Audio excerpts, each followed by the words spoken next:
விருந்தினனாக ஒருவன் வந்து எதிரின் வியத்தல், நன்மொழி இனிது உரைத்தல், திருந்துற நோக்கல், வருக என உரைத்தல், எழுதல், முன் மகிழ்வன செப்பல், பொருந்து மற்று அவன் தன்னருகுற இருத்தல், போமெனில் பின் செல்வதாதல், பரிந்து நன்முகமன் வழங்கல், இவ்வொன்பான் ஒழுக்கமும் வழிபடும் பண்பே. ஸோ 10ஆம் வகுப்பு தமிழில்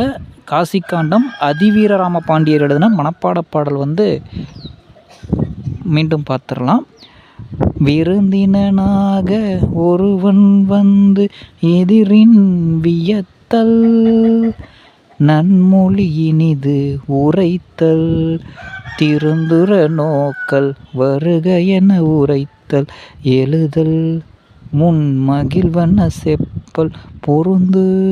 மற்று அவன் தன்னருகுற இருத்தல், போமெனில் பின் செல்வதாதல், பரிந்து நன்முகமன் வழங்கல், இவ்வொன்பான் ஒழுக்கமும் வழிபடும்